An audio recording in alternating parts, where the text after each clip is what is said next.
A very good evening, fellow Toastmasters, distinguished Toastmasters, and dear guests. Welcome, one and all, to meeting number 15 of the Gabbys Online Toastmasters Club. Welcome to another power packed meeting full of learnings and speeches, double evaluations, and much more. I'm Toastmaster Priya Singh, your Sergeant at Arms for today's meeting. Before we proceed further, I'd like to highlight some of the key guidelines which are important to ensure a smooth and productive meeting. This meeting is for approximately 2 hours, and I would request all the participants, role takers, guests to be present for the entire duration of the meeting to get maximum benefit from it. Your video should be on and audio should be off in the meeting unless you are invited to speak or need to speak at any point of time. While there are no restrictions on sensitive topics at the Toastmasters International for topics such as sex, religion, and politics, here at the Gabbys, we request all the role takers, participants, and guests to be mindful and refrain from speaking on any controversial views on these sensitive topics. At the Gabbys, we stand by our club mission to create a supportive and positive learning space whereby members are able to build their communication and leadership skills, resulting in increase in their confidence and personal growth. So, dear Toastmasters and guests, today's theme is time travel. Time travel basically would involve moving from the past to the future. But something that is very important for us as individuals is to live the fullest in the here and now, that is the present. So let me begin the meeting with a small poem titled Embrace the Now. We all have a past to be left behind. We all have a future we are worried for. We all want happiness and peace of mind. So just live in the present, you'll receive it more. Life is not a line, but a series of dots. In your past or future, don't get caught. No matter what moments you are living, live earnestly in the present. It is a blessing. When on our life we cast a dim light, our past and future become visible. But if in the here and now we shine a spotlight, they just vanish, become invisible. Our past appears like a straight line as we make resolutions to not change or care. The future is a blank page with no lines, no tracks to follow, no story there. So shine the spotlight on your present. Do what you can conscientiously. Keep dancing with each passing moment. Go with the flow. Don't take life seriously. With that, I would like to now hand over the virtual stage to the Toastmaster Samita Kar, the presiding officer of today's meeting. Toastmaster Samita Kar is a three-time award winner, triple crown award winner who has completed 3 pathways. She represents the club at area level contests. She is a dynamic soft skills trainer with a dream to empower women leaders. She boosts confidence, communication, and careers. An avid storyteller and a passionate traveler with a bag full of stories. So let's put our hands together to welcome our presiding officer, Toastmaster Samita Kar. Thank you so much. Let us hear it from our Sergeant at Arms for starting the meeting right on time with such an energy and every time we hear her lovely poems. That sets the tone of the meeting. With that, I declare Gabby's Online Toastmasters Club meeting number 15 open. I welcome the members of our club, the guests, and visiting Toastmasters to our meeting today. I can see a few guests have joined us. Guest Shilpa, would you like to give a quick introduction and tell us from where did you hear about the Gabby's Online Toastmasters Club? Hello, am I audible and visible? Yes, you are. Hello, everyone. My name is Shilpa, and I'm currently living in Mumbai. I'm a working professional, and I have been a Toastmaster for 5 to 6 months, so quite a limited experience. So, and I'm here to have to listen to some really wonderful speeches and have a good time. Thank you, Toastmaster Samita. Thank you so much. Please stay till the end of the meeting and we would love to hear from you. Uh, I see Richa K. Are you a visiting Toastmaster or are you a guest?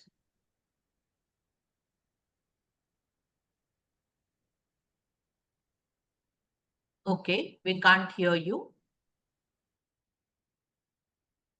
Okay, so we will come back to you later at the end of the meeting.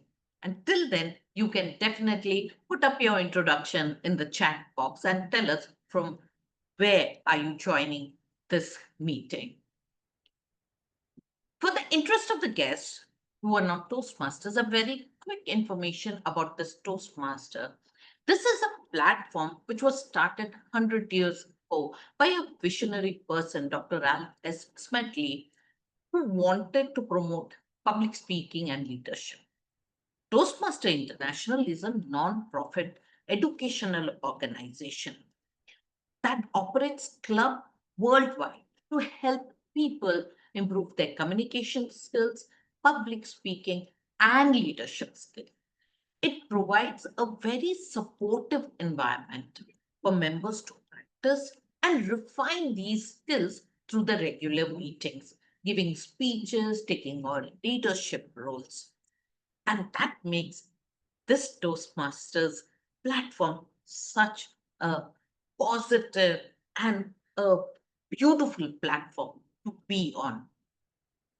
And that's the reason we all gather every Tuesday for our meeting here today. Throughout the world, we have people who chase happiness. And we have a wonderful speaker today who will talk about what it is to have wings of happiness. But before I speak about wings of happiness, I need to invite the Toastmaster of the day who will take us through this meeting. And our Toastmaster of the day is an IT professional in quality assurance. He lives in Bangalore. He loves to travel and likes to read when he gets time. He is a water person, likes beaches, water sports, and deep sea diving. There's none other than the Toastmaster of the day, Toastmaster Samir Ali Wali. Let us give a round of applause and welcome our Toastmaster of the day today. Thank you, Presiding Officer. Good evening, everyone. Look around you. You're right now experiencing a miracle. You're moving forward through time at 1 second per second, a relentless pace that defines our very existence. But what if we could stop it? What if we could speed it up, slow it down, or the ultimate fantasy, reverse it? I'm talking about time travel. Imagine you could whisper advice to your younger self. You could witness the building of the pyramids or the dawn of the dinosaurs. Could you finally discover what happens next, maybe 1,000 years later or 100 years later? We've seen time travel in books, we have seen it in science fiction movies, and time travel is often debated as being impossible. A popular argument against time travel is the grandfather paradox. And this means that if you could go back in time and prevent your grandmother meeting from your grandfather, then your parents wouldn't be born and you wouldn't be born yourself, making it impossible for you to travel back in time and commit the act in the first place. Of course, there are counter arguments against this. People say that you should think about time travel as a parallel reality and not really changing your current one. For today, let's fantasize that time travel is real and it is possible. To begin with, I'd like to ask you if you could go back in time and either change one thing or experience something, what would that be? And anyone from the audience.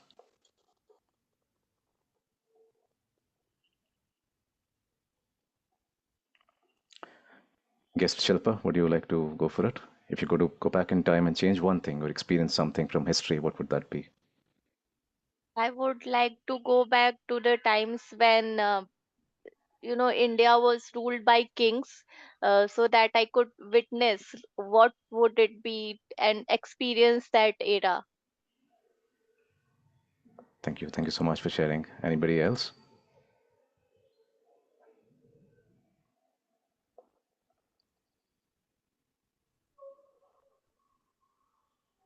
Yeah, can I go for it? Yes, please. Yeah, if I get I will not go in the past. It's already done. I would like to go in the future and see if I can build a colony in Mars. Wow, that's an interesting one. Okay, we'll take a couple more feedback. Maybe I'm going to just pick names. Okay, timer. Toastmaster Rahul, please go ahead.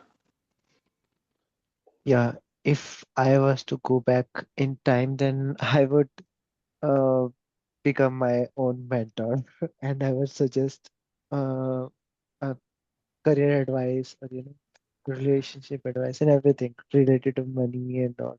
Yeah, from all the learnings that you've had over the years, you could go back and change course then. Yeah. Yes.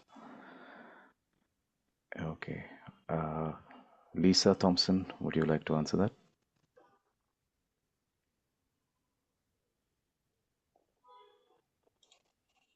Good morning. Good evening. If I were to go back in time, I'd spend more time with my family. Okay, thanks for sharing. Yes, and I actually feel this almost every other day or every week that I wish I could go back, not so much back in time, but a few minutes in the past, say 5 minutes, when I've had an argument with my wife and she's very upset. I just wish I could go back 5 minutes and change what I said, maybe a few words or a slip of tongue, so that things are more peaceful. All right, let's move forward with the meeting. And for the benefit of the guests, I'd like to explain the structure of today's meeting. In a regular GOAT Toastmasters meeting, we follow a structure divided into three sections. First, we have the educational session, where we gain insights from experienced speakers or trainers. And then we have the prepared speeches, where members deliver their speeches based on their pathways. And finally, we have the evaluation section, and this is where we get constructive feedback from our evaluators, which helps us grow and prosper. The entire meeting today is being closely observed and monitored by the General Evaluator, who will later present a comprehensive review of the proceedings.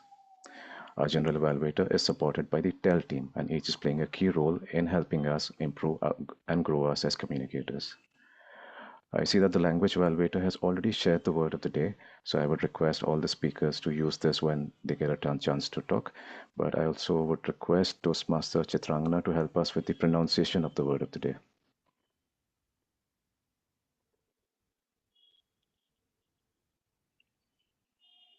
Thank you, Toastmaster of the day, Samir. The word of the day is tenacity, which means the ability to be determined. The usage would be just a second. I would want to use the same sentence I had posted in the chat. He showed great tenacity when tackling difficult problems. He showed great tenacity when tackling different problems. Difficult problems, I'm sorry. Thank you so much. The General Evaluator for today is Toastmaster Sachin Jaiswal, and we'll have a detailed introduction for him later in the meeting. Before we proceed to the most awaited segment, which is the educational session, let me introduce the timer for today's meeting. The timer for today is Toastmaster Rahul. Rahul Swami is a fitness enthusiast by passion and a marketing analyst by profession at Sanofi, Hyderabad. With over 4 years of work experience, an ambitious strategic thinker with a knack for learning new things. He has come to the Gabbys to continue his public speaking journey. In his free time, he loves to work out, spend time with his pet and his family. So, Toastmaster Rahul is going to help us time all the proceedings of the meeting, and he's going to help us with warning us with a red card when any section is exceeding the time limit. Thank you, Toastmaster Rahul. Thank you so much for the warm introduction to you, Samir. And I am timer for today's meeting. And today I will be taking, uh, I will be showing off cards for prepared speeches as well as evaluations. And for the prepared speeches, typically it lasts from 5 to 7 minutes. Minimum time will be 4 minutes 30 seconds, and maximum time will be 7 minutes 30 seconds. And for evaluations, it will be 2 to 3 minutes, and minimum time will be 1 minutes 30 seconds, and maximum will be 3 minutes 30 seconds. And based on that, I will be showing the just a minute.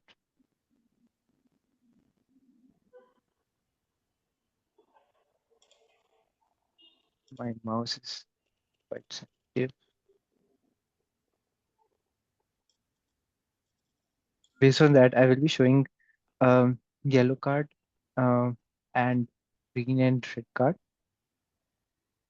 And at the end of the meeting, I will be sharing my report in Excel format with you all. Thank you so much. Back to you, today. Thank you so much. And finally, I have the honor of inviting our esteemed guest for today for the educational session, and our esteemed guest is Dr. Sai Kaustav Dashgupta. I was amazed when I read about him, and I'm so looking forward to the session, and I'm sure that all of you are also looking forward to the session. The topic for the educational session is Wings of Happiness. Before we start, I'd like to give a brief introduction about our guest. Dr. Sai is a globally recognized ambassador for accessibility, diversity, and inclusion. Dr. Sai has turned personal adversity into a powerful force for change. Living with a 90% locomotor disability and having endured over 50 fractures, he has risen to become India's first disabled certified happiness coach, a TEDx motivational speaker, and a recipient of the prestigious national award conferred by the President of India. Through more than 2,000 inspiring talks, Dr. Sai has empowered audiences across Fortune 500 companies, international organizations, and diverse communities, encouraging people everywhere to embrace joy, discover purpose, and overcome challenges with courage. So, without waiting any further, over to you, Dr. Sai. Thank you, Toastmaster Samir, for that graceful introduction. And I hope I'm clearly audible and visible to everyone. Anyone can confirm, please.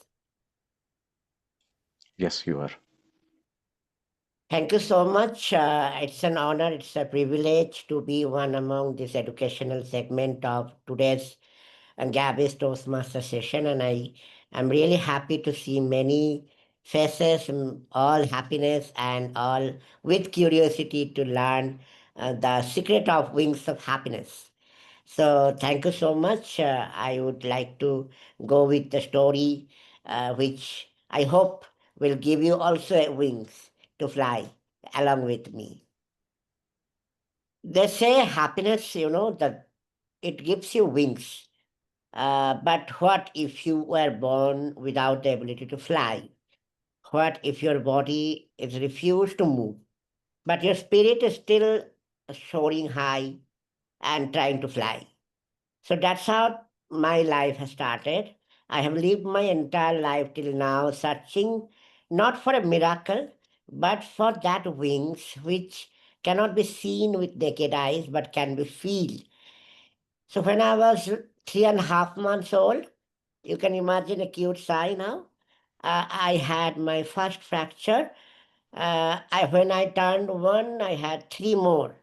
The doctors called it rare brittle bone disease. It's now the rarest thing which my parents ever had experienced. My parents were told that I may not have a normal childhood, but here I am today talking in Toastmaster, not just surviving, but trying to fly along with my wings. Because sometime when life breaks into pieces, it also awakens your soul. So that's the power I'm using everywhere. And my childhood, my growing up, everything was different, not the way everyone experienced. I had a different childhood watching people from the distance. I could see children are jumping, running, playing around me, and there I was inside a small room, not to go and meet everyone, because I know that if I fall down, it will be too much for me to handle, and I will break my bones again. And at around 5.5 years old, the disease started going more into my spine, locking my movement away. So I was actually a dancer. But my parents told that can we pursue something else? This is not your cup of tea. So let's move from dance to something else. For even my mom came and told me with her love that Sai, let's do something which you can do from your own limited place. So there was a limitation, and there was a future which was not like a tunnel. You cannot see the light. But my parents were always with me to guide and handhold me that Sai, you can do. But some people in the community were not convinced with that, as I can be like everyone. They used to say that to their children that do not go near Sai because he can break any time like a glass. So stay away, because I did not understand that why I'm like this fragile. What is my disease all about? What is why I'm different? Because I was around 6 years, but I felt like I have to find something in my limited area.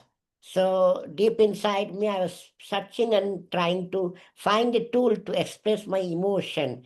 And then something whispered me in my mind that let's pursue music, because music has the power of healing your pain. And that's how I learned that I'm not broken, I am brittle. So once this journey started with music, I got some confidence that I can do something at least by sitting in one place. And there is a software of music inside me. But life was tough. It was full of barriers. I used to travel here and there with my parents, and many places. I used to hear many such comments towards my parents that आप सब कुछ खा जाते हो क्या इतना दुबला है Sai, you are not giving anything, any protein vitamin to him, what kind of treatment you are doing to sai. That was the atmosphere I was born with. Like the community was curious, they were overprocessed, but there was no solution.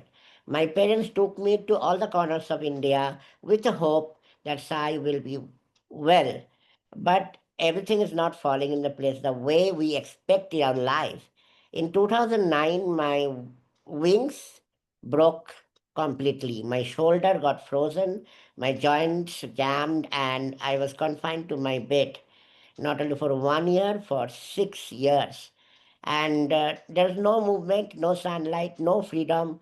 If you are been stuck in darkness, how people feel like depression, I have actually met depression face to face. I never expected my life will turn out like this, but the side effect of the fractures, suffering, and all the miseries in my life made into this confinement. And there I was, shouting, crying with depression every night that why me? Then by in this depression, I started doing some meditation. I felt like maybe this is helpful, but along another way, I had to go out of my education. I had to go out of my music class. Nothing was left. I felt I cannot survive. I cannot save myself. And then one day at very late night, I heard a whisper that I'm not here to suffer.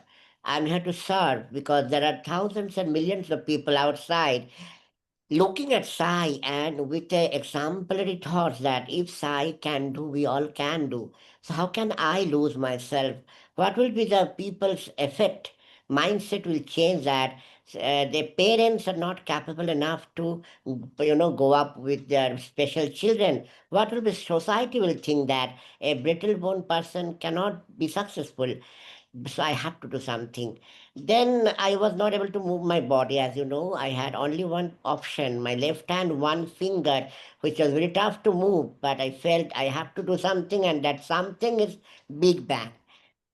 Then I started learning computer with one finger. With 1 year, I became diploma and a designer, and I started pouring some colors on that dark canvas of my life.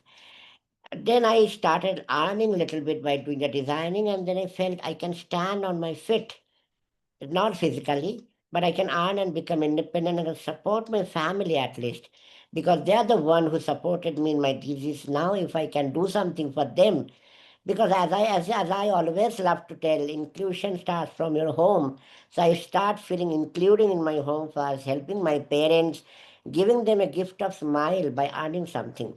So I started designing and I became a pro graphic designing some years, and I began to heal from inside. And then I realized once that everything we are doing, what is the end product? It's all about happiness. You have to love your work, you have to love what you are doing from inside, not that you are supposed to do, which you are here in this world to do. So I was searching for something, and then I found that the best way to give my message to the people if I became a happiness coach, because everyone can be NLP coach, as any there are thousands of life coach and all, but happiness coach is someone who talks about smile, who live about wearing accessible, wearing as a smile, and live a life with a purpose. And because happiness for me is not a luxury, it's the oxygen which I wanted to have when I was in darkness. People often ask me that, Dr. Sai, how can someone who suffered 50 plus fracture is talking about happiness? Is it right, or is it very easy to talk about happiness after getting so much suffering and miseries and horrible situation in life? And I tell them with a big smile that it's not easy, but I have earned it, because it's not about having everything perfect. It is about having making the things perfect, making your broken wings strong enough and again fly. The wheelchair you see now sitting, it's my lifeline now. People call me wheelchair warrior, but seriously, I never felt that my life will be designed in a wheelchair. People may call it a symbol of limitation, but for me, it's a chariot of changing. Yes, as a change maker, I represent the United Nations from India by sitting in this wheelchair with 90% disability. I work for SDG 10 and 11, and it takes me immense proud when I talk about inclusion, diversity, and happiness in a global platform. Because limitation for me is all about mindset. Everyone can be visible in one segment of their life, but if we lose ourselves, we cannot have the solution which comes free with the problem. Every one of us is fighting with some unseen battle, a broken one, a silent fear, or a shattered dream. But those who cracks, they are the flawless. They are the runways and place where you can take off your wings with the pride. The wings of happiness in all these years made me understand two things are very important to build it very strongly. One is gratitude and one is acceptance. When I look back to my journey, I feel the fractures, the bullying from the community, the exclusion, the sleepless night, I no longer see as a tragedy. I feel disability for me, it's a gift. It's a gift of realization to understand who am I. And I see a transformation, a beautiful future where inclusion and technology hand on hand growing together. Because the boy in 1995 could not move his limbs and hands, now moving millions of people all over the global with moving heart. After getting national award from president, now my responsibility has become more to become a voice of people who are still struggling, still waiting for a push to go high with their wings. So today, when life seems heavy for you, or if you feel that your dreams are not approachable, or your wings are broken, look at Sai and smile, because this is comes to you, come to you free of cost. And if Sai can do after 90% disability, you all can. Don't need to wait for any happiness to knock your door. You are born with the default wings of gratitude. Just unfold them and fly. Thank you. Thank you so much. Thank you so much, Dr. Sai. Can we have a huge round of applause, please? Thank Truly, that was one of the most inspiring talks that I've heard, and it's really amazing to hear your story. Sometimes, some of us, even with small adversities, we start doubting ourselves. And after listening to what you said, I think so much about being resilient. It's really amazing to hear what you said. What we're going to do is take a few questions from the audience. You could either type your questions into the chat box or raise your hand as well.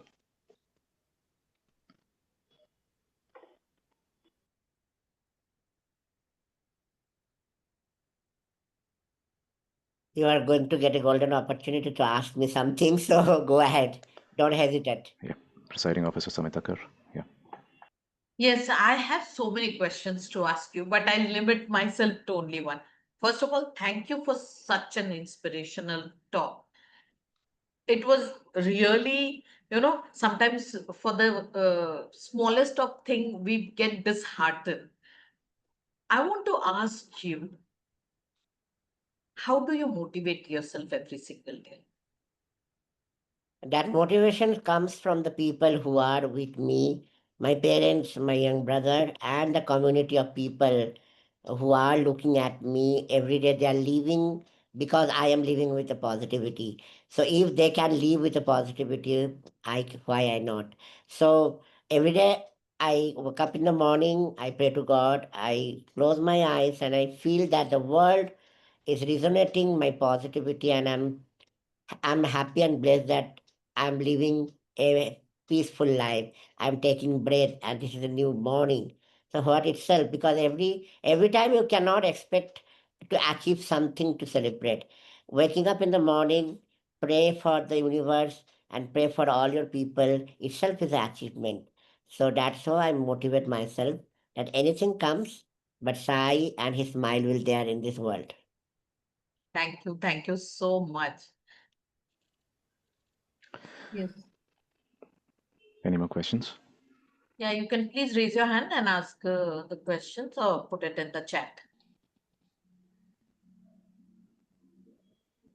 By the way, big thanks to Saurabh Datta and Nancy and all the people who accommodated in a short time to make me a part of this such a great session of Toastmaster, Gabby's Toastmaster. I really am thankful to them and thankful to all of you for keeping this aside this Tuesday's time for me to share the wings. And I hope and I am sure that after listening to me, just look at behind you and feel your wings because you are unlimited. Your wings have that potential to make you fly high.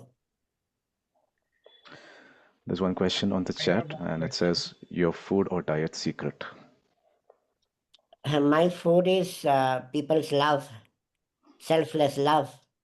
I'm a foodie. You can see my body, but I I appreciate. I wait when there is a great feedback or someone from our community is doing something great. That's my food. That's my satisfaction because in this world of uncertainty, everyone is living with a hope for a basic necessary things. And when people do something great, if we are grateful, if we are feeling happy for them, that same thing universe gives to us twice and thrice. So that's my food. Thank you. DTM Saurabh. There are a couple of more questions. What is one key ingredient for being happy in every situation, life's ups and downs? Uh, be Accept yourself, because once you accept yourself, world recognize you, people come beside you. Until unless we accept, there are a lot of problems can happen to us. So soon as you feel you are the best, the world will best for you. That's one thing I feel.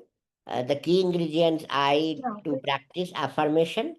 My mobile screen locks or the desktops, everything I put always positive things, because we do not know, as Samir was telling, we do not know the next moment what will happen to us. So why not live in the present and celebrate the moment?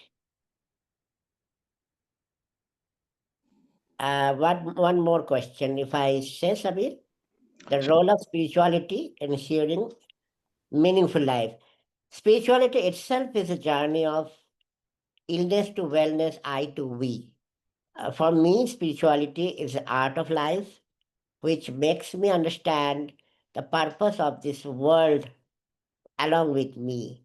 Because I do not have to go everywhere for seeking the ritualistic life or seeking one religion or one faith. Everything is inside me. I am the whole universe. So until unless I know that the real self, the self realization happened, spirituality or anything cannot help you. That's why I feel first understand yourself, know your purpose, and spirituality is a tool then to help you to direct towards making a right decision. Because most of the time, our life direct into different phases of life. It happens to a lot of barriers and ups and downs because we cannot take a right decision in the right moment. So spirituality helps in that, make your mind work as a compass and gives you a correct decision in correct time.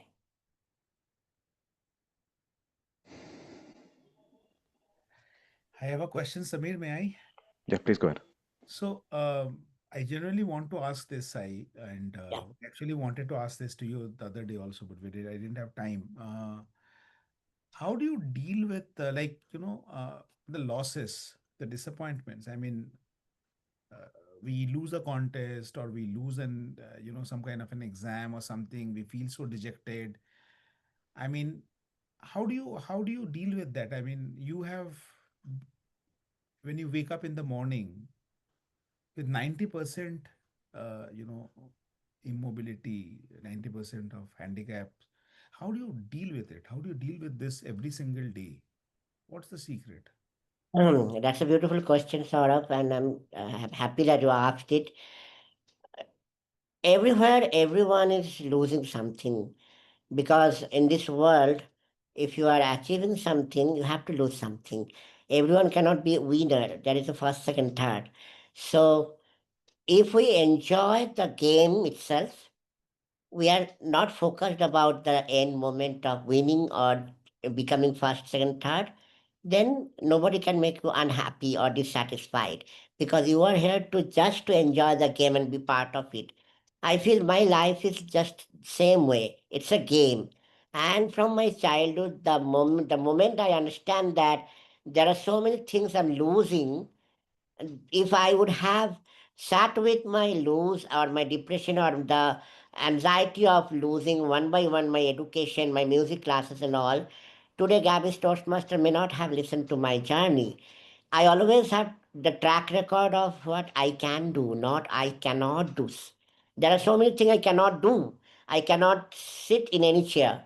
I cannot go and open my wardrobe and choose my dress. I cannot have everything which I am looking towards the world. But there are so many things I can do design with one finger. You cannot do that. So I always have been taught from my childhood not to see the loose or the things which I'm not doing. See the other side of the life, what I can do. And every morning I woke up, I see my mother's face. She's there to wake me up. How many people are not seeing their mother's face in the morning? They are not living with their mom, or their mother is not in this world. So that moment I feel grateful that my mom is there to wake me up. She is there to fresh me up. She and my father is there to put me in the wheelchair. So that way I have programmed my mind. that not to see the loose, not to see the broken wings, but to get the new wings every day and challenge the life and game new life, new game, and you become the winner or not, that's not an issue. Because khelte raho. Life should continue, move on. That's what. Thank you. We have another raise of hand, Noor Mohammed. Thank you, Samir. Dr. Sai, I like the insights what you have presented, and this comes from intense experience. Right? You have gone through, I think, the worst of the worst, which life can throw at you, right? And through these experiences, I believe whatever you're saying now makes a lot of sense to a lot of us, right? So my question to you, Dr. Sai, is what is that one challenge you have that you face on a daily basis to motivate others? Because people, they feel good as soon as they hear something amazing, they feel good about it. They are just that initial energy, the momentum, the initial push is there, but they don't realize the gravity of the issue or whatever they are going through. It comes through a realization because you went through so much of tough things in your life. You realized a lot of things which are very simple. It's not going behind so many things, but rather enjoying things which you already have, the simple aspects of life, right? So, what is that challenge which you face? Now, you are setting an example for all of us. We look at you as an example. You are the catalyst which is coming into that reaction and hastening that whole reaction. So, what is that one challenge which you still face? Because people will go back again to the normal self because they don't realize, right? You have gone through depression, you have gone through pain that has transformed you as a person. So, how can you, what is your strategy to motivate others in a sustainable fashion, not just feel good moment after this meeting, everybody will go back to their lives and things go back to again. How can your impact be amplified? Did you ever think about it? Thank you so much. I think there are a couple of questions there, and thanks for your kind words. I never tell people that you have to walk on my shoes because disability is something which is happen to any one of our life. It can happen genetically, it can happen randomly, it can happen by, if you are spiritual, by the karma effect. But it's not something people should hope for. It's not something people are expected. Even my parents never planned for a disabled child. But as you say that, what is the challenge or how I can sustainably, motivate people? Because it's right that once we see something, we watch a video, we listen to a TEDx talk, or we read a good book. Only couple of times, moments we are into that arena of motivation, or we are into that zone of self-realization. After 10, 15 minutes or 1 hour, 2 hour, again we go back to normal life where we are busy in complaining about small things that my phone is not charging, what is happening. This is very common thing. So that time all the knowledge just go and fly away. How we can constantly feel motivated, how we can constantly have Sai with you so that you will feel inspired. I'll come into that, but first the challenge. If there is any challenge, I like to break. Two things I feel every day is need of the hours. One is the typical mindset which judge people by just see with a lens of biasness or just by understanding a narrow mindset of a community or the belief system of the programming he or she has from the life, from the family or belonging. That anyone see you in the market in a wheelchair, they can have thousands of thoughts like, oh, bechara, kya ho gaya? Or maybe the person is not having anything, or he needs financial help. Okay, maybe I can go near and talk to Sai. Sai can have again fracture. or if it is all okay for me to go and talk to Sai. So how if we mind something? So there are thousands of biasness comes. That's what I feel like a challenge, that people are not having equal mindset to make us included in the mainstream society, that we are also part of the same country, same society, same place. If you have a wish to go for a Shah Rukh Khan movie, I also have a wish to go for. I would like to be with you in the movie hall. Why you think that we are not there in certain places? We are not meant to be there. We are not supposed to be there. That's a mindset I deal with every day when I counsel. I tell them that it is all okay to be with us, because when you are with a disabled person, you feel that how much value you carry, how much you feel granted of having a right limbs and hands. You can do anything, whatever you can, but I cannot. That makes you more towards the purpose you are here. That's a challenge I feel. And in practical life, I feel communication challenge and all these things are really barrier for a person with disabilities. But that's a bigger chapter. And coming to next question, how sustainable motivation can happen? It can be done through the practice and practice and practice.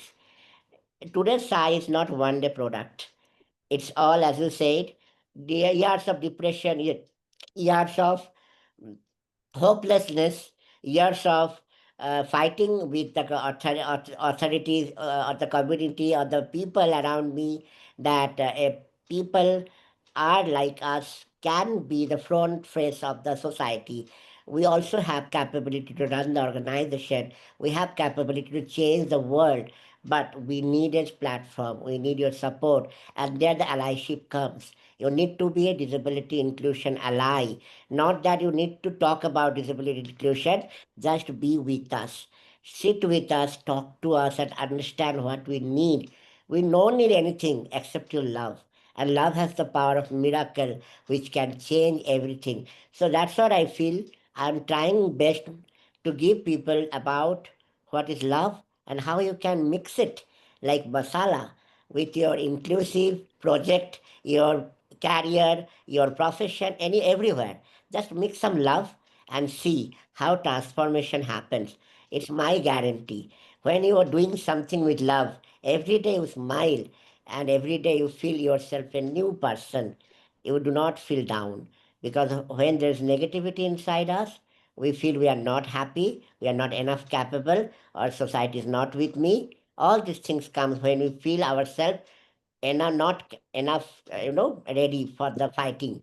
So have some guard around you of love and selflessness and gratitudeness, all these things, and then you are ready to fight the world with a happy, like wheelchair warrior, you can become a happiness warrior. Thank you, Doctor. Thank you for that insightful message. In fact, I got my answer when Uh, you said, Yes, uh, you know, and also you can follow me over the social media, because my team does a lots of inspirational series, the affirmations and everything. Do follow them if you need, because that's my motive, that one day this world will be beautiful. Everyone will become like me, a happy soul, a happy face, and a beautiful world where everybody is valued and everybody can thrive together, everybody feel all equally loved. that's very idealistic. It's because of people like you, the world has hope. Thank you so much. Thank you. Thank you.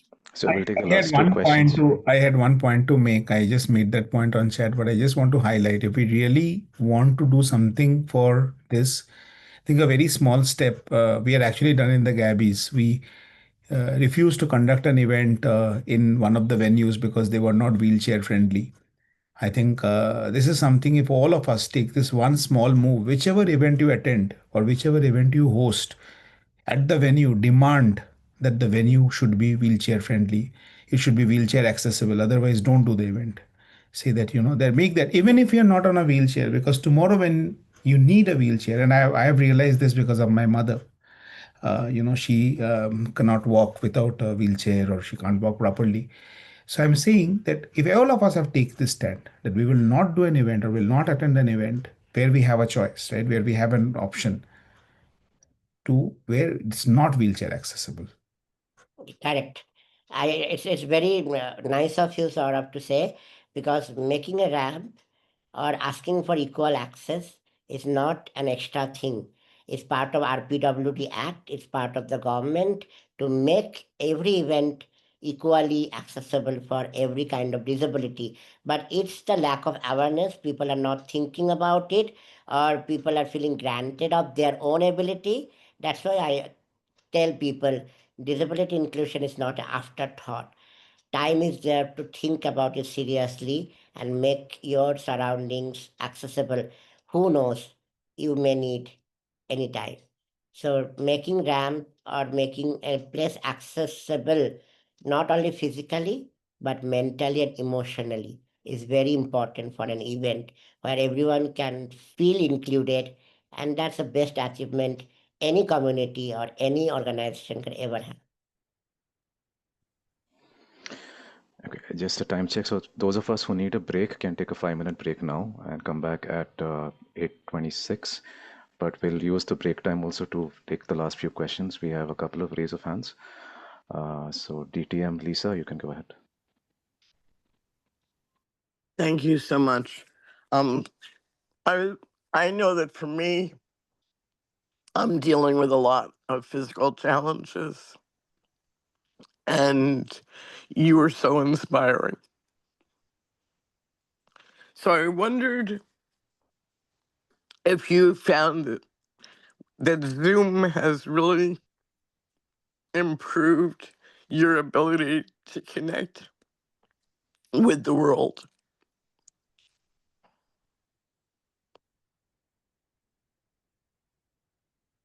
Is there a question or it's a feedback?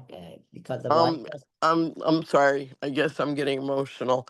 Um, I'm wondering if Zoom has improved your ability to connect with the world, and if so, how? you mean the platform Zoom? Okay, Right, yes, because I mean, with our limited mobility, yes. it's for me, it's been a godsend and a gift. And prior to the 5 years, I was stuck at home and I wasn't interacting with anyone. And now, because of Zoom, I'm able to interact with all kinds of people around the world, such as yourself. Definitely, definitely, sir. I think Zoom is kind of a blessing for people like us. It's not only making a Zoom effect in our life, it's also a mobility boon for us. For example, I got many invitation from United States, United Nations, that to because I represent SDG 10 and 11. They called me into the headquarters to talk about Incredible India's SDGs, the side effects. But because of the flight accessibility, the policies are not ready enough to take a brittle-bone person to outside India. I had to accept the option of Zoom from them to talk in the headquarter. And that's a moment I also understand that the power of Zoom, because you can do anything from your home, from your comfortable zone, and you can spread your message. Because uh, the digital accessibility is still on progress in India. Everyone is not having Zoom account or Zoom software.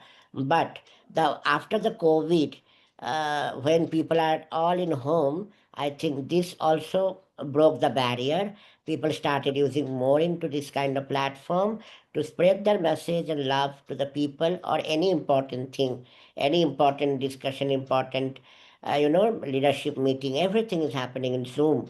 So that way, I think it's an enabler for people like us. And I look forward that in one day this kind of software will be more available for the elderly people who can have their own group in Zoom and can spread happiness and fun among them, because the other people, elderly people, are really need to be taken care, because when they are happy, we all are happy. Thank you so much.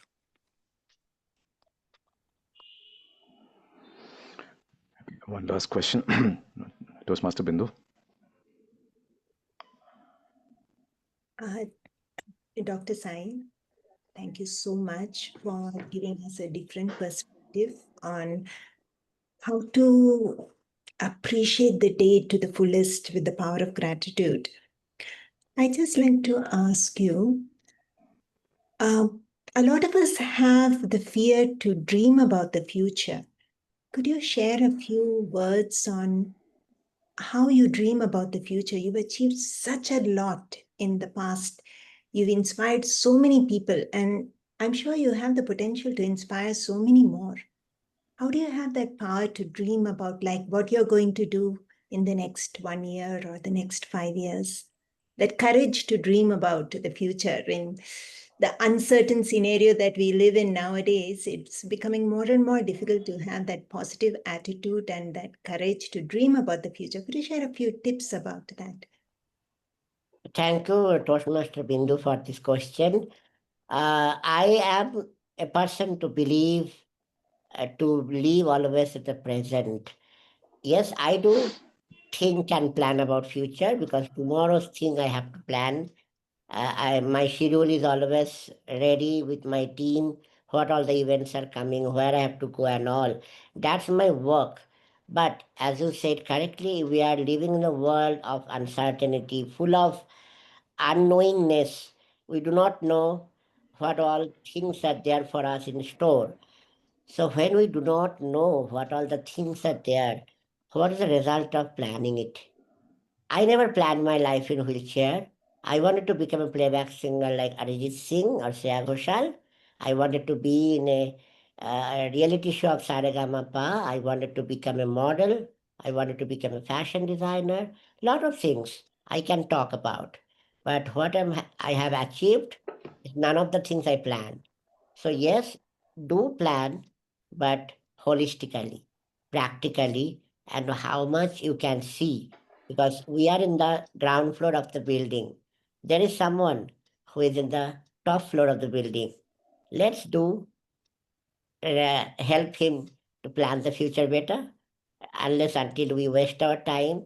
If you have so much curiosity and fear about future or planning, if you feel that that thing will not happen or happen, you always live with that uncertainty that my future project will happen or not.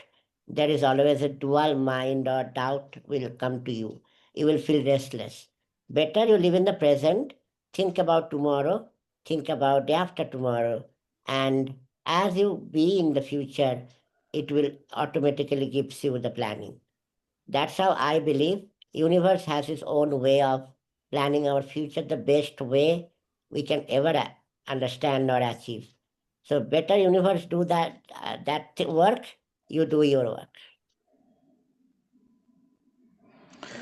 Thank you so much, Dr. Sai, for answering all the questions, and it's really been a privilege to have you here.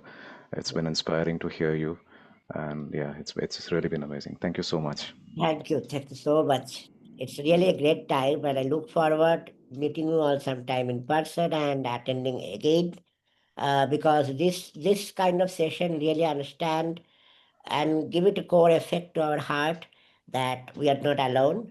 We can do many things. Yeah, it's been amazing to see you radiating happiness despite all the challenges, and that's truly inspiring. Thank you once again. Thank you, Samit. Thank you. Thank you. Okay, I hope those of us who went on a break are back, and let's continue with the rest of our meeting. So, until people join in back, I have a short quiz for you, trivia, and now this is more on the science aspect of time travel. So I'm going to ask you a question, and you could unmute yourself and answer. There's no need to raise your hand. So, special relativity suggests that time can pass at different rates for different observers, leading to time dilation. I'll repeat again. So, special relativity is a theory which says that time can pass at different rates for different observers, leading to time dilation. Can you guess who is the scientist who proposed this? Albert Einstein. That's correct. It's Albert Einstein. And what this means is that time passes slowly for an observer who is moving compared to an observer who's stationary. And theoretically, if somebody is moving at the speed of light, they could actually experience time travel. Now, it's another thing that we cannot move at the speed of light.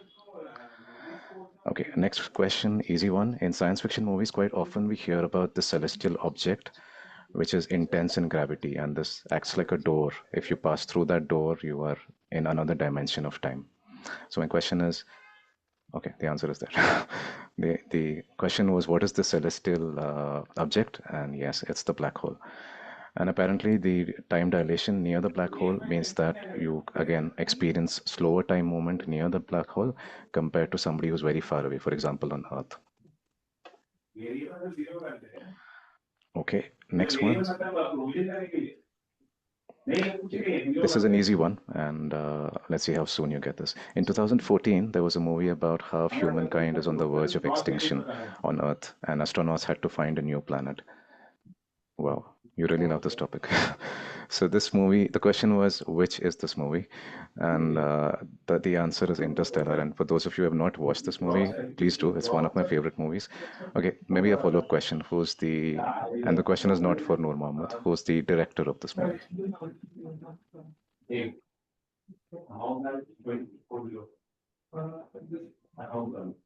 Anyone knows who's the director of Interstellar? Christopher Nolan. Right. So it's amazing, and you must watch this movie, and you get to see how 1 hour on a particular planet is equivalent to 7 years on Earth. And by the time the astronauts come back, you can imagine how much things have changed on Earth. Now, another question, but this is not trivia. Most of us spoke about how we could go back in time and change something from the past. My question is, if you could have a sneak peek of the future, what is it that you would like to see about the future, and why? You could raise your hand, and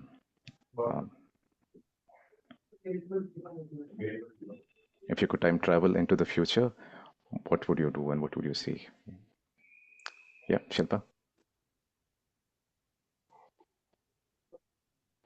I would like to see where I end up 10 years from now. All the plans that I have made, all the future things that I have forecasted, whether they are actually coming true or not. That I just want to know.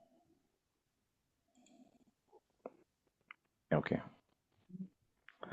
Thanks. That's a good one. Yeah, I also have a similar thought. With so much talk about AI taking up all the jobs and stuff, I quite often wonder what's 5 years down the line.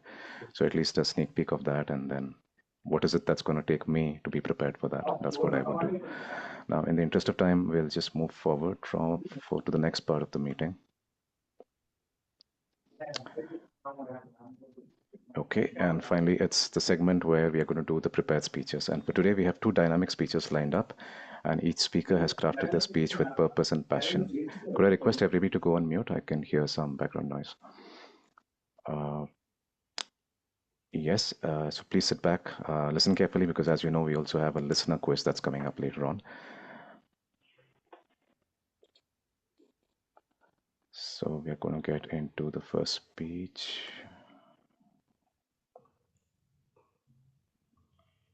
Our speaker one is Deepak Mishra. A brief introduction about him. Deepak Mishra is a mechanical engineer with a passion for reading and poetry. He works as a program manager at Rishihood University in Haryana, where his engineering background helps him solve problems creatively, while his love for books and poetry keeps him inspired. His path is Innovative Planning, Level 2, Project 2. The project name is Connecting with the Audience. Timer, please note that the speech duration is 5 to 7 minutes.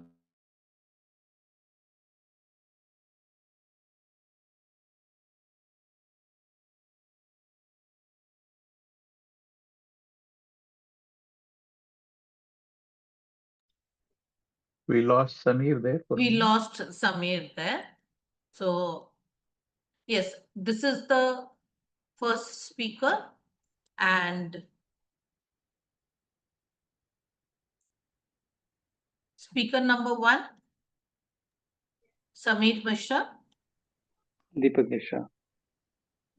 Deepak Mishra. Project name is Connecting with the Audience. It is 5 to 7 minutes. Can we have an audio video check? Hi, everyone. Yes. Deepak Mishra, can you just speak once again? It's a little low on volume. Okay, is it fine now? Yes, this is better. Evaluator 1, Toastmaster Bindu Joseph. Yes, I'm here, Samita. Okay. And Evaluator 2, AVLS Prapurna. Toastmaster Yes. AVLS Prapurna, you are there. Okay. Yeah. Toastmaster Deepak Mishra, Lesson Beyond Words. Lesson Beyond Words, Toastmaster Deepak Mishra. Good evening, Toastmasters and dear guests. First of all, thank you for conducting this educational session. I'm really feeling motivated and my confidence has surely improved. Uh, Today I'm here to give a speech on the topic lessons beyond words. In my hometown, I'm known as a good mathematics teacher. Teaching has always been a passion of mine, and even today, whenever I get an opportunity to teach, I do that. During those days, when I was working as a teacher, I received an unusual request from a student's mother. She asked if I could tutor her sister in law, Priyanka, who was preparing for a government competitive exam. She mentioned that Priyanka was highly intelligent, but she was deaf and mute. I was not familiar with the exam syllabus, nor did I know the sign language, so I politely declined. But the mother was persistent, almost pleading with me to reconsider. She emphasized Priyanka's intelligence, mentioning that she was already working as a computer teacher in a special school, so I don't need to put a lot of effort and she will easily crack the exam. Reluctantly, I agreed. The next day, Priyanka arrived at my place driving a scooty. The first thing I noticed was how much effort she had put into her appearance. She wore a lot of makeup, clearly having spent considerable amount of time in getting ready for the class. She greeted me with a big smile. To be honest, this was the first time when I was actually nervous in front of a student. I didn't know how to communicate with her, and I was also taken aback by the positive energy she exuded. I wondered what might made her so happy despite the challenges she might have faced in her life. We started communicating through writing and gestures. The first thing Priyanka shared with me was that she had a small daughter who could hear and speak. This was her proudest achievement, and she wanted me to know it right away. Over time, I realized that Priyanka was not the most sincere student. She seemed more interested in talking than studying. She developed a strong bond with my father, and they spent a lot of time talking in their own way. I don't know how much they understood each other, but Priyanka brought such a lively energy into my home that my even my aunt used to wait for her visits. One day, she forgot her phone at my place. I instinctively shouted to remind her about that, only to realize a moment later that she would not hear me. I quickly asked my mom and aunt to stop her, but by then she had already sped off on her scooty. She drove so fast that it made me wonder how challenging it must be for others when she is on the road. Priyanka had a habit of bringing up my marriage topic. She seemed determined to find a suitable match for me and would often bring this topic in front of my parents. Whenever she made a special dish at home, she would bring it for me, adding warmth to our relation. As her exam approached, I genuinely wanted to help her, but she was never in a mood to study. She already had a government job, and I suspect this exam was not that of great importance to her. So, overall, there is no grand message in this speech, but I often reflect on Priyanka and her life. If God had not given us the ability to hear and speak, life might be a lot like Priyanka's, full of energy, warmth, and an infectious joy. In many ways, I envied her for the light she brought into our lives. Thank you so much. Let us hear it for our speaker. Yes. Do we have our TMOD back? Yes, I'm sorry about that. Can you hear me? Oh,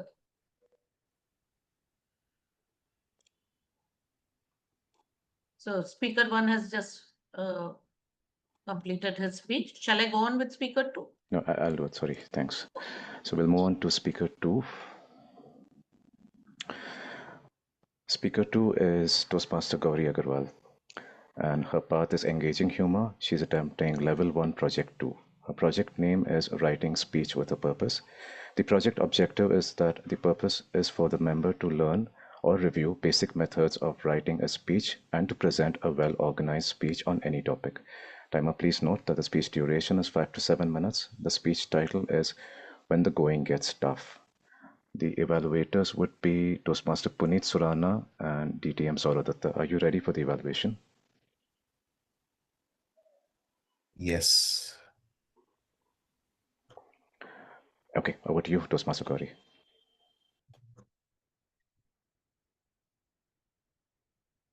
Once upon a time, I had collarbones, and today I have collar tires. My friends call me prosperous. You know you've put on weight when your chair makes a sigh. Ching.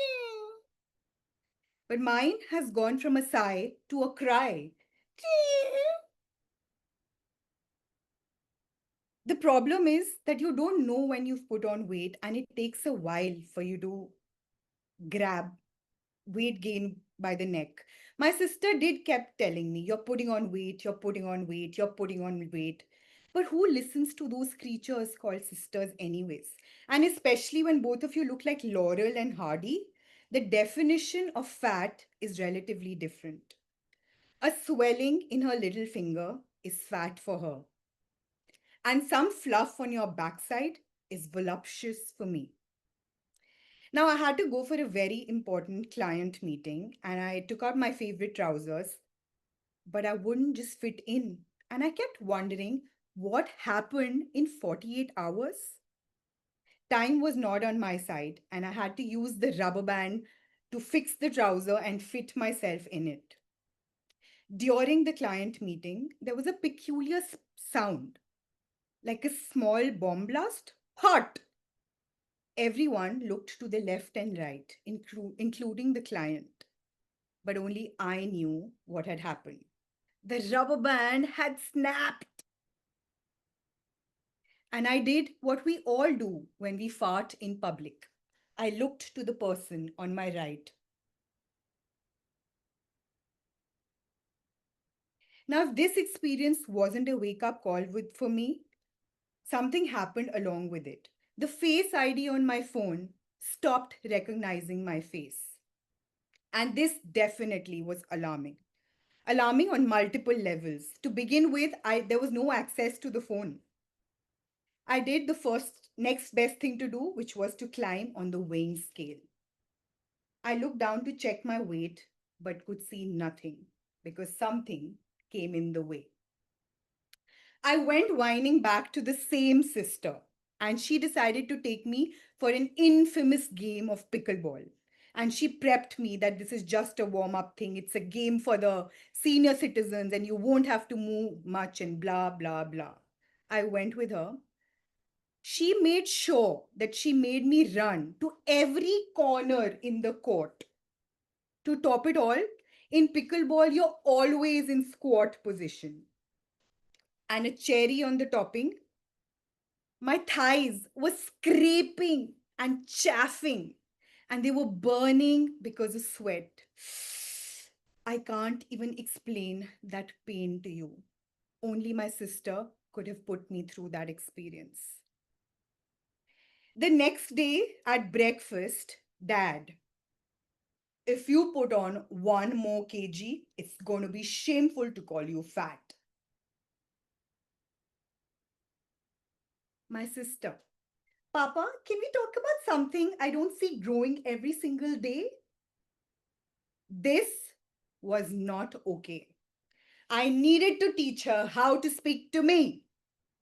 And I did again the best thing at that time, which was to enroll myself in a gym membership. Now, anyone who's done that, you know that you immediately start losing weight because 3 grams are off your pocket instantly. I met the trainer and we started with warm up exercises. Trust me when I say this, I didn't know certain muscles in my body even existed. Ah, ah, ah, muscles which was screaming, which I didn't even know ever existed. We started with the exercises. 3 sets of picking up my ego after being embarrassed on a family group, followed by 3 sets of picking up my dignity after messaging or responding back to my ex's message at 2 a.m. And the third set of picking up my courage to bash the trainer. And this frustration could have started or triggered an earthquake. Did my ordeal end? Of course not. But I've definitely stopped making fun of anyone who walks like a penguin because that's what I looked like after that gym session. I had developed 99.4 degrees temperature. And now I came home and declared to everybody that the gym was not suiting me and I must listen to the symptoms that my body is giving me. I just couldn't move. I couldn't even raise my eyelashes. I was that out. My sister spoke again. Why didn't you listen to your body when you were eating chole bhature? But this time it hurt. It hurt because it was followed by my blood test reports, which were disastrous. I was forced to take charge of my health, and I am on that journey. But this whole experience brought to me some facts about life. It's true for me at least. Why do we quit? And this percolates in every area of your life. We quit because it starts hurting, it starts paining.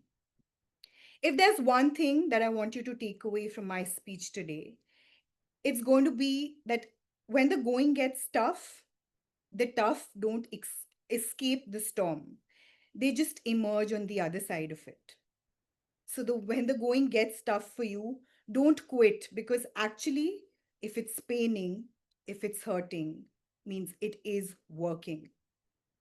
Thank you. Big round of applause.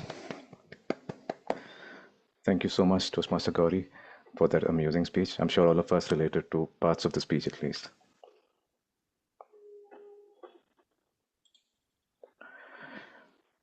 All right, so next we are going to move on to the final section of our meeting, and this is going to be the evaluation section. And this is where all of us get feedback about how we've been doing, and that really helps us grow further. The evaluation section is led by our general evaluator along with the TEL team. And let me quickly introduce the general evaluator for today. The general evaluator is Toastmaster Sachin Jaiswal. Sachin is a chartered accountant and IIM Bangalore alumni with 24 years of experience, FP&A roles in IT, healthcare, biotech startup, and FMCG sectors, currently serving as CFO in Aza Fashions, Mumbai. Over to you. Thank you, Toastmaster Day, Toastmaster Samir. And for the evaluation section, I'll first ask the evaluator number 1, Toastmaster Bindu, to give her evaluation for Toastmaster Deepak Mishra. Toastmaster Bindu, over to you. Thank you, Mr. General Evaluator. Toastmaster Deepak, let me see. The first thing that I really have to congratulate you on is your wings of happiness. You aligned your story with our inspiring educational speaker.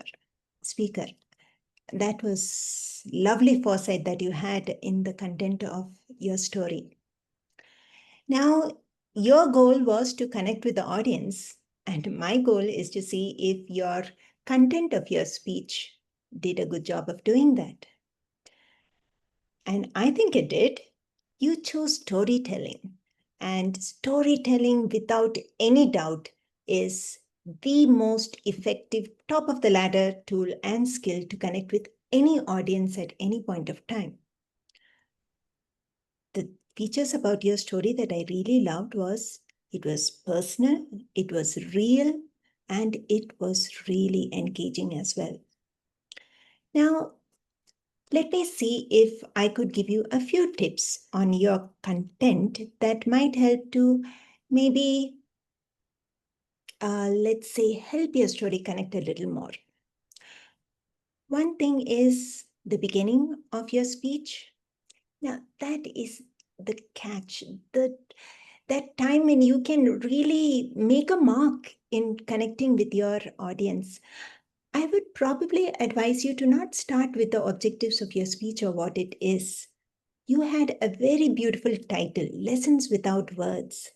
Start with something about that. Or you could just go directly into your script that this is who you are and this is what you do.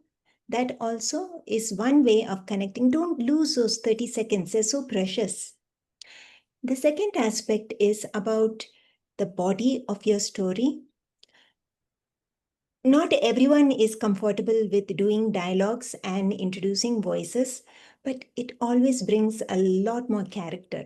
What do you enjoy about your childhood folklore and stories? It's the voices, it's a dialogue. There were so many opportunities for dialogue.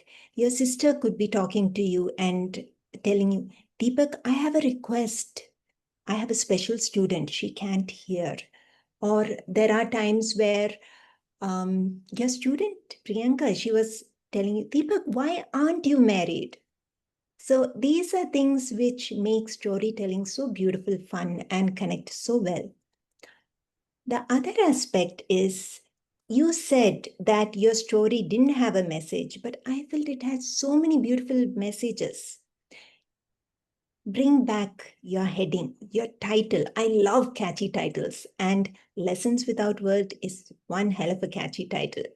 You could have brought it back in the end and maybe avoid saying thank you and instead give us a take home, give us a challenge to appreciate those beautiful people in our life when they come and see that, not see them in inferior in any way, but see them as a superior person who has that ability to appreciate, to love, to enjoy life. You brought it so beautifully.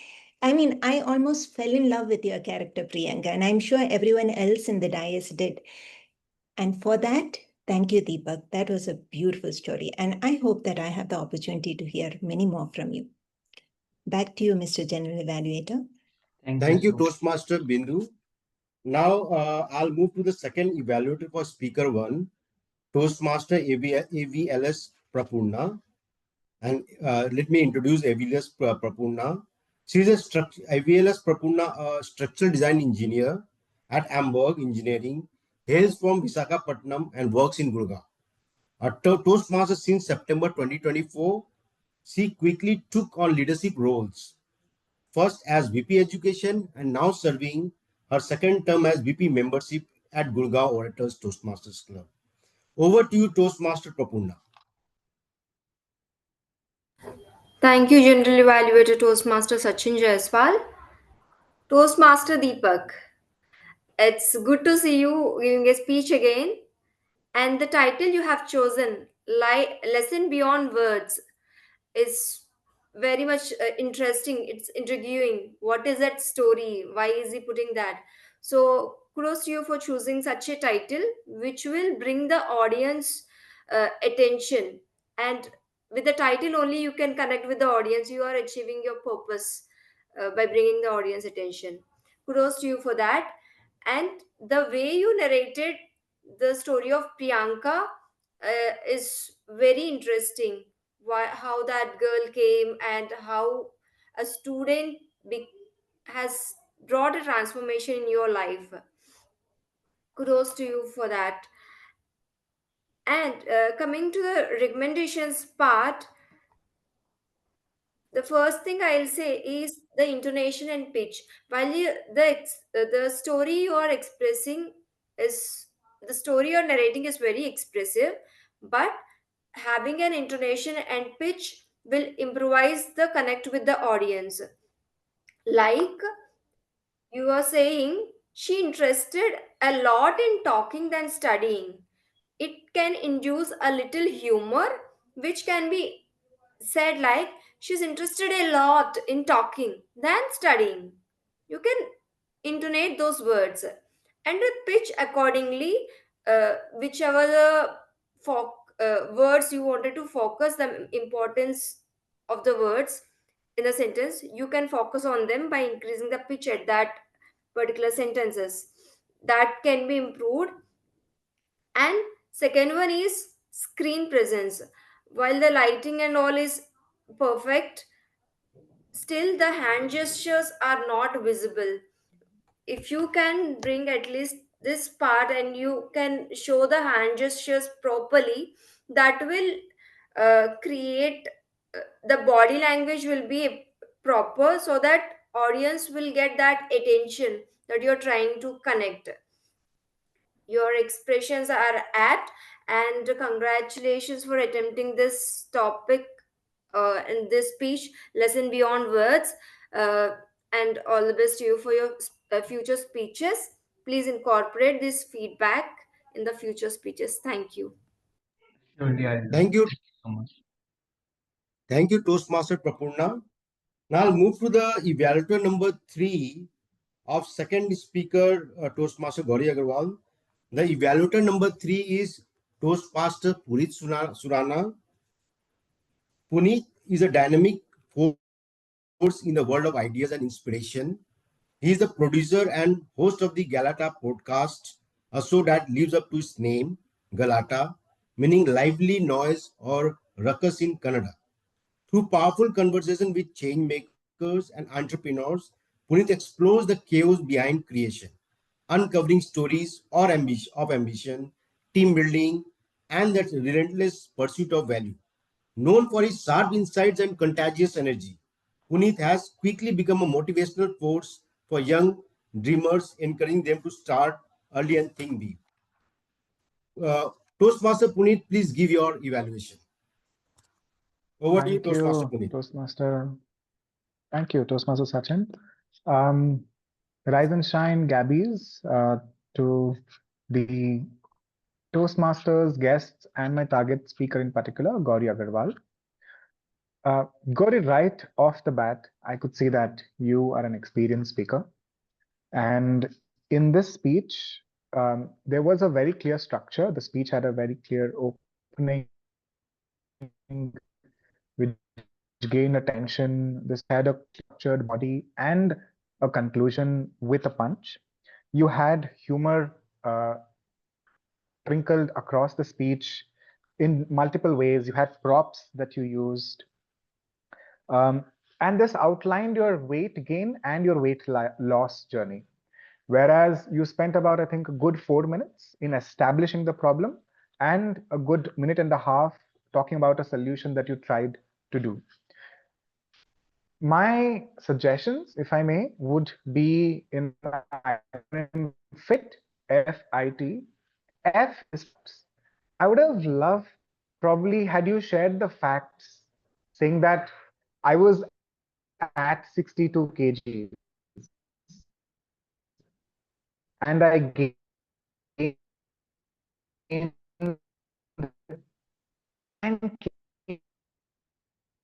kgs in a period of 3 months.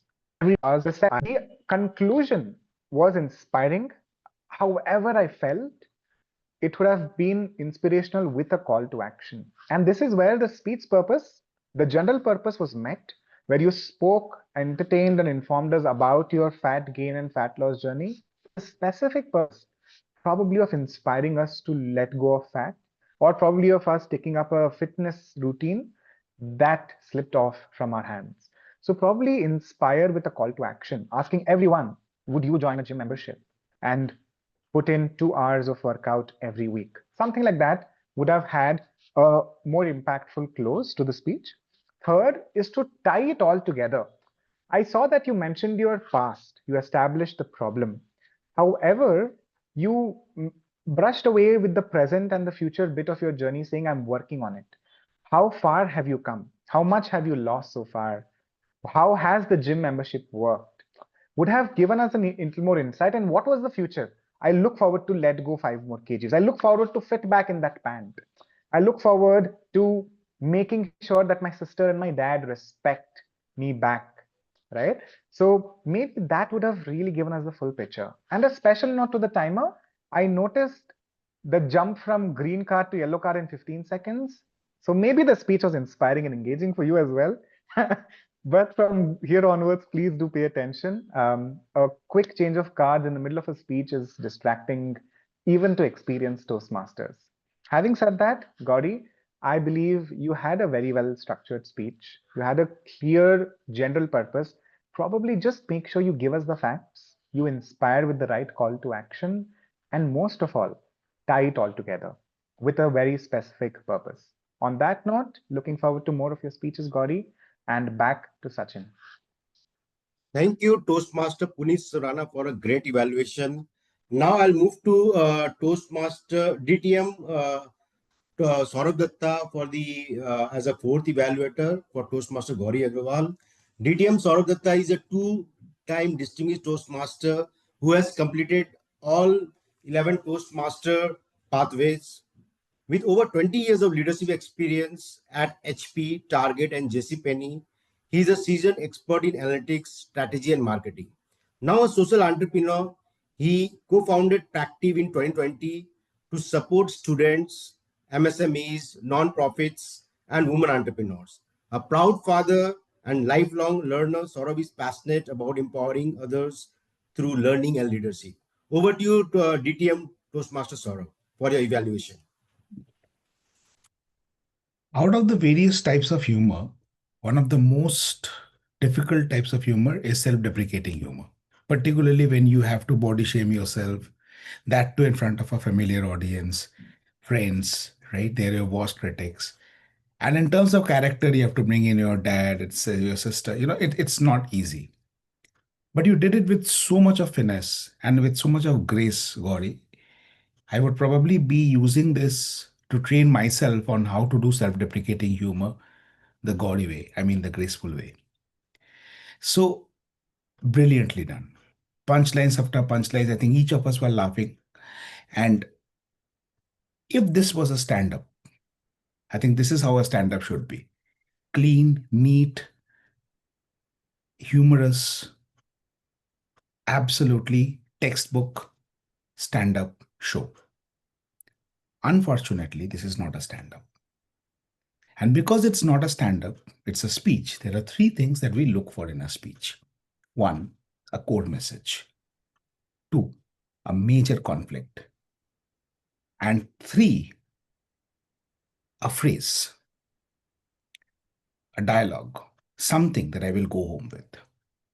I'll start with the third one. One of the past world champions had said this, and I truly believe in this. No phrase, no stage. No phrase, no stage. In your entire speech, I did not find the phrase. And then at the very end, you came up with the phrase, and I loved it. When you said that, if you don't have a pain, you will be learning something, something. Clearly, it was not memorable. Why don't you make it something memorable? For example, if it's paining, you are gaining, right? Make it something which will stick in my head, which will not go away. Number one. Now let's come to the conflict. I thought It was the conflict when your dad and sister were discussing about your body shape and that you were growing and all that. Then I realized that was not the conflict. That was a build up. Then I thought you joining the gym, that was the conflict. The trainer disturbing you. Then I realized even that is a build up. So I am still trying to understand which exactly was the conflict, right? Which you were trying to resolve, which gave birth to this speech. Third, you said if there's one thing that I want you to take away from this, it is this, that if it is paining, then you are gaining, something like that, right? Not in these very words, but there was somewhat what your message was. If you go back and see the recording, that came at the very fag end of your speech. If that's your core message, that should have naturally come from the conflict and it should have come in much early. So, what you wanted me to take home was too little and too late. By that time, my mind space has already been clogged with a lot of humor, with a lot of interesting jokes, with a lot of solid punchlines, with your brilliant speech, with your absolutely captivating body language, and your fabulous screen presence. So, Toastmaster Gauri Agarwal, next time when you give a speech like this, please don't spoil us with too many choices. Give us a core message, give it early in the day, let it stick with us with a solid punchline, and then sprinkle it with your signature style of humor, your captivating stories, and that's how we will learn how a championship speech should be given. Thank you. Back to General Evaluate. Thank you, DTM Saurabh, for a great evaluation. And I'll move to my Taggle team, and I'll request the timer Rahul to show his report. Over to you, Toastmaster Rahul.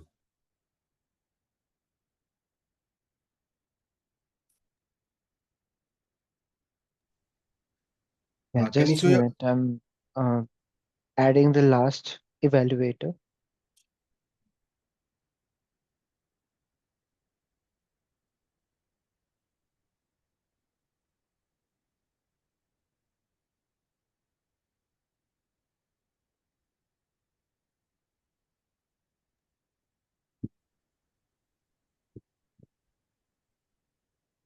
Yeah, Okay. is it visible right now?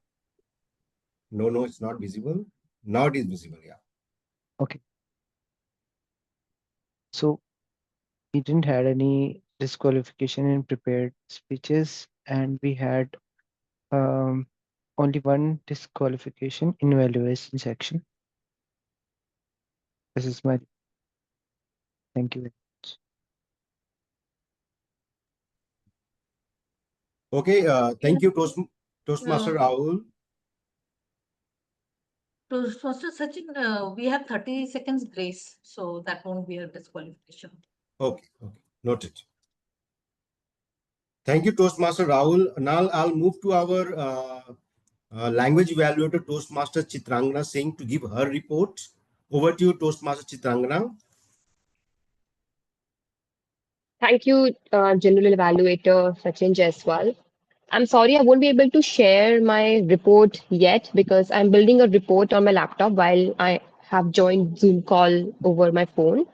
I'll highlight a couple of points from my report. Number one, I did not find any usage of word of the day, tenacity.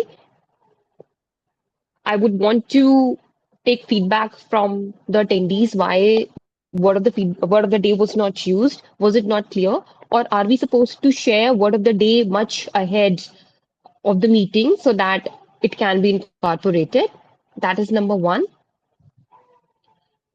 For individual speakers, I have prepared a table where I have mentioned whether there were any filler words used, there were any pronunciation issues, any rhetorical devices were used or not, or any noteworthy phrases that they had mentioned. Couple of examples I can give. In Toastmaster of the Day, Samir's speech, there was good usage of anaphora. He started with a poetic description of time passing by, which was amazing to hear. In Speaker 1, Deepak Mishra's speech, there is one area of improvement. You used a passive voice passion of mine, which I believe can be exchanged with with an active voice, which is my passion. In speaker to Gauri Agarwal's speech, there was good usage of repetition. You have put on weight, you have put on weight, you have put on weight. There was usage of onomatopoeia as well, like scrapping, and usage of similes. Couple of noteworthy phrases like noteworthy words like peculiar sound were used. In the interest of time, I would be highlighting only these examples. For other speakers, uh, the details can be taken from the report itself. Thank you, the general evaluator. Thank you, Toastmaster Chitangana, for a detailed evaluation. And with this, I'll hand over the stage to our listener of the day, Toastmaster Patibo. Toastmaster Patibo, over to you. Um, Thank you, General Evaluator Sachin Jaiswal. So I will pose some brief questions to check how attentively we've been listening. So the first question is that in his speech, Dr. Sai tells us that in 2009, he fell into deep depression. What is the one line that kept him going?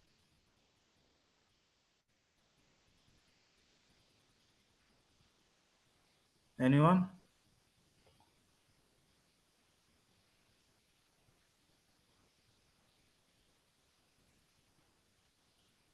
Am I audible? Come again, please.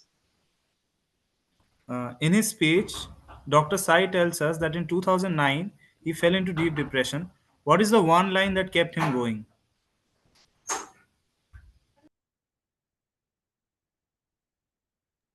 Something about wings.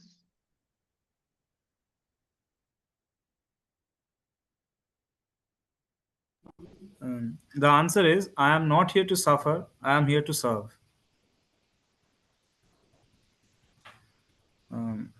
So, next question. In Toastmaster Deepak's speech, what job did Priyanka have while she was was a student under him?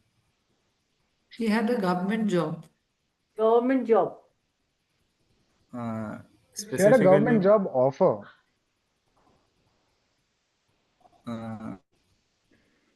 so she was a computer teacher in a special school. Computer teacher.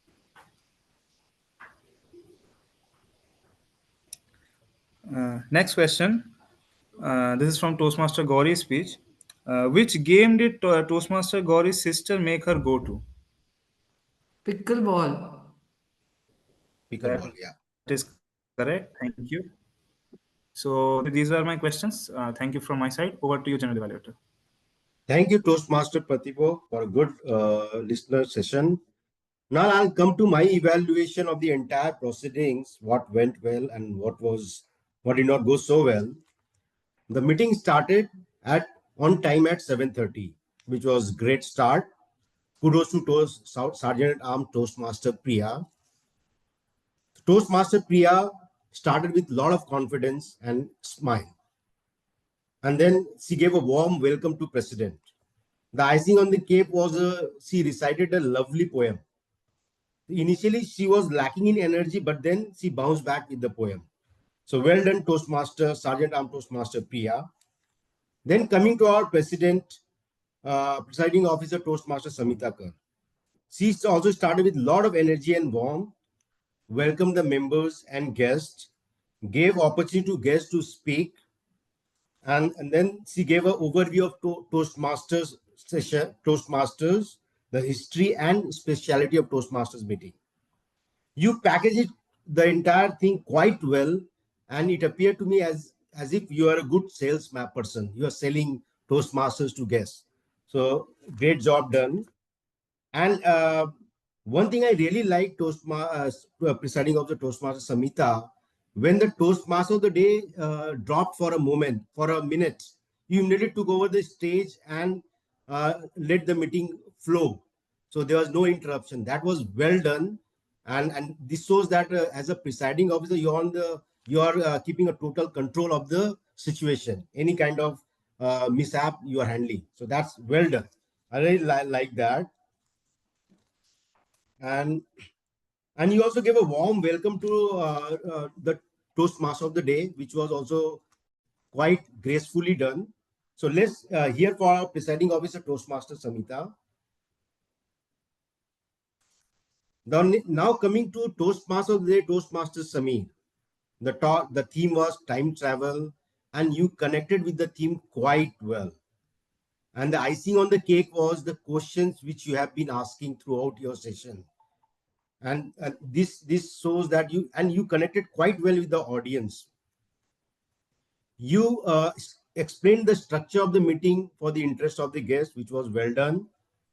And what I liked the most was that you acted as a wise Toastmaster of the day. During the interval time, you used that quite well and urged everyone to ask more questions to our educational speaker, which was well done, very wisely done. And then you decorated your entire session with questions, and we all know that today there was no table topics master, but you have taken the role of table topic masters as well, with very interesting questions, I'll say. And for me, you enlightened me with things like black hole and a lot of quite technical things which I liked. So only one improvement, you should ensure that the technical glitches like connectivity issue and all, these are all taken care, because you dropped for a minute, and that was quite disturbing. But kudos to presiding officer Samita Kar, who handled the things quite well.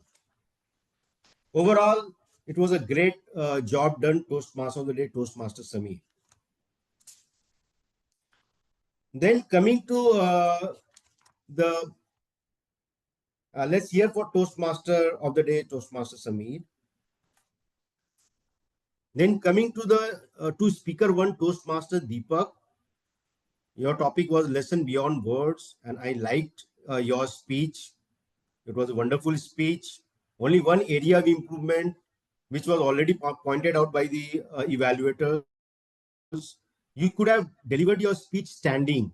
That way, we could have seen your hand gestures very clearly. And then your speech would have been more powerful, more effective. Apart from that, I found your speech quite well, quite interesting.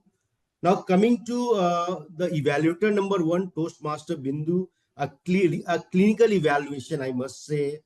And I totally agree with the areas you suggested for improvement, connecting with the audience, voice modulation and strong message. I totally agree with you. Well done, Toastmaster Bindu. Your evaluation was great. Coming to second evaluator, Toastmaster Prapurna. And Toastmaster Prapurna, being a second evaluator, I would like to say that you should be very careful in not repeating the points which the evaluator number one has made. The evaluator number one has already said that connecting with the audience was one of the points he has raised, and also the pitch and voice modulation, both the points you repeated. So be very careful. Is evaluator number two, the second evaluator should not repeat the points which the evaluator number one has already said. Apart from that, your evaluation was good. Now, coming to the speaker number two, Toastmaster Gauri Agarwal, I totally agree with what DTM Toastmaster Saurabh said. Gracious Gauri, uh, you've really done a great job, Gauri. You had beautiful facial expression, hand gestures were great, vocal variety, body language, all was great. I really liked your speech and the experience of rubber band, snapping, act of picking up dumbbell. That really was great. So overall, it was a great speech, and the conclusion also was great. When the going gets tough, tough emerge from the storm. Great conclusion. A great speech, Toastmaster Gauri. A big round of applause for Toastmaster Gauri. Now I'll move to evaluator number three, Toastmaster Puneet. A great evaluation. I loved it thoroughly. You, in your evaluation, while you have suggested the areas of improvement in a beautiful way, you also alerted the timer who had made a glitch in showing the time card of 15 seconds. So this shows that not only you are looking at the speaker, also at the timer. So great evaluation and great suggestion to the timer as well. Now coming to evaluator number 4, DTM Saurabh, and I really liked one line which you said, gory way, graceful way. And then the 3 areas of improvement you have suggested, well, I totally agree with them. And Toastmaster Saurabh, DTM Saurabh, whenever you come on screen, you set the screen on fire. That I must agree, and I'm sure everyone agrees with that. A great evaluation, and we learn a lot from your evaluation. So great job done, DTM Toastmaster Saurabh. With this, I must say that it was a great meeting, and I loved it completely. And with this, I hand over the stage to Toastmaster Day, Toastmaster Sami. Thank you so much, General Evaluator and the entire TEL team. Big round of applause for all the hard work and all the feedback. That really helps us progress further. So it's almost time to wrap up. And the question is, can we hop on to a machine and visit Cleopatra? Maybe not yet, but the mere idea of time travel gives us a powerful perspective on one thing that we can never truly get back, and that is time itself. But the thought of traveling through time makes us realize two vital things. One, the present is precious. If we could travel back, what would we tell ourselves to cherish? Probably the simple moments, the conversations, the opportunities that we've overlooked. And two, the future is still unwritten.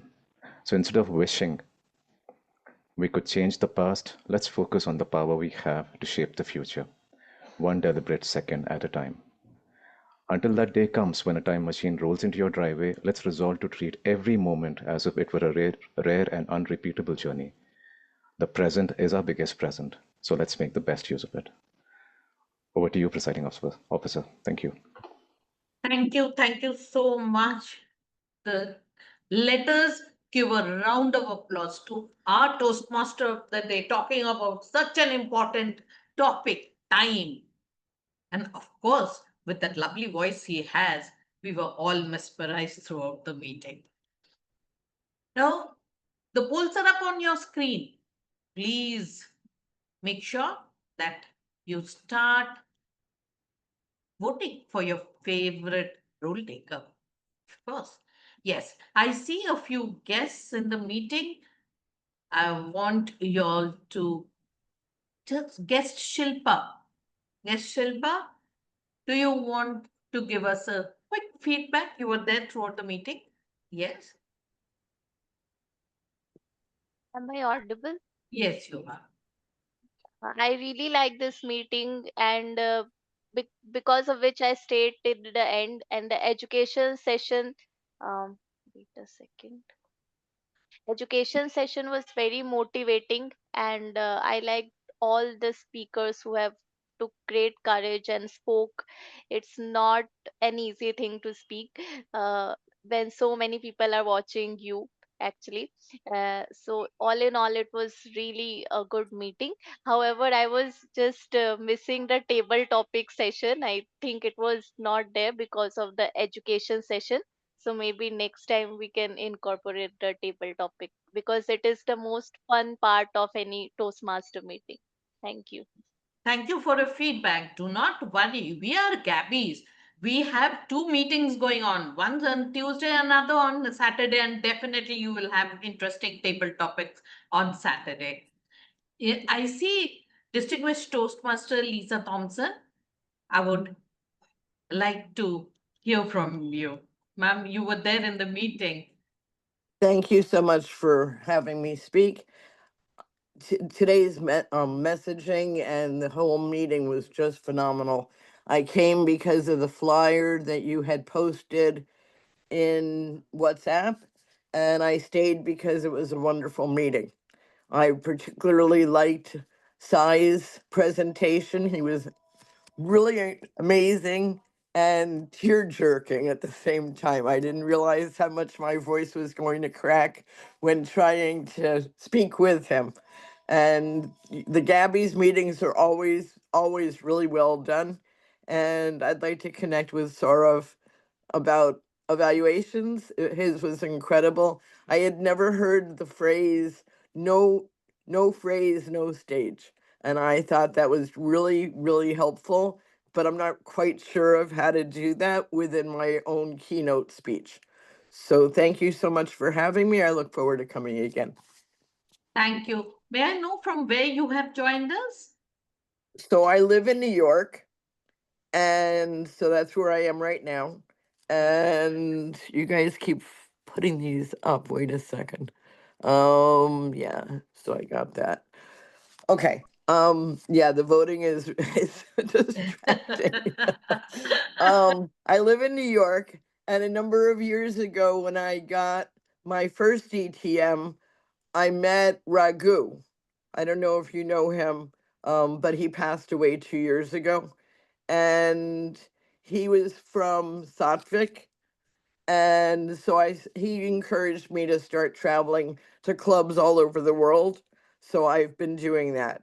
And I am the PRM in District 57 in California. And I have started a club there for creatives and artists. We'll be meeting tonight. And many of the things that I saw in your meeting were very inspiring for what to do differently in our club. So we'd love to have any of you participate. I put it into the chat earlier. And thank you so much for having me. Thank you so much. I hope that you come again and join our club. Thank you. Next, we have guest. Okay, not there. So we have come towards the end of the meeting. We got feedbacks, and in Gabbys, we always believe in getting our feedbacks so that we can make our meetings better. We have all these wonderful people with the polls going on, and I'm sure everyone wants to know who has won the best evaluator and the best speaker, isn't it? Are you all really ready for it? Oh, so now before I go to the best speaker and best evaluator and best role takers today, very important. Every Saturday we meet. So there 2 meetings per week means you have a lot of opportunity to take up the roles. And that is why we come to Gabbys, isn't it? To make sure that we are better than what we have been doing so long. With that, coming towards the end, we have our polls ready. Do we have our poll results ready? Yes. Just a minute. I'll Just give make us. you the co-host. I'll make you the co-host. No, I can't. Okay. I can't make you the co-host. Only Priya can make you the co-host. Priya, make her the co-host. Make Samita the co-host. Yes, Then I'll just you do can see it. the poll directly. Yeah, then I can get the. Or Samita, I'll just message you. I think that will be easier. Yes, you can just message. You're already the co-host, Samita ji. Okay. Check it. Yeah. You know what? Every time we have a meeting, we try our level best that we will always be prepared for the challenges that we have. But every time I see that the tech of Zoom, they just give us a knock on the head and say, hey, you can do better next time. So I've sent you, Samita. okay, thank you so much. Private chat.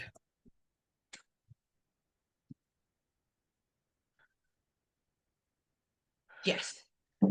So the best speaker today, the best speaker is none other than Toastmaster Gauri Agarwal. Let us hear a round applause for Gauri Agarwal for making us laugh. Aside from what the evaluators have said, we had a lovely time listening to you speak. And the best role taker, none other Then our TMOD today, Samir, Toastmaster Samir, with his lovely take on time. And the best auxiliary role taker, I can't see him in. Please put on your video. It is Toastmaster Pratibho. Wonderful questions. Made sure that I think he's left the meeting. we are later. I don't think so. We need to guess here. Best evaluator is distinguished Toastmaster Saurav Datta.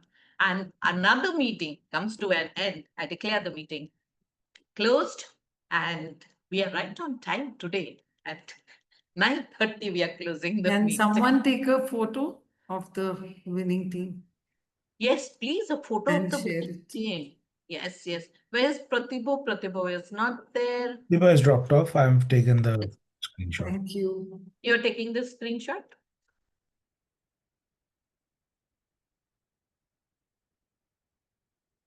Toastmaster Gauri, please look up. Oh, I thought he said he's taken it. So sorry. Photos.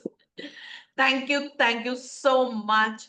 Good night. Have a nice week ahead of you. Bye bye.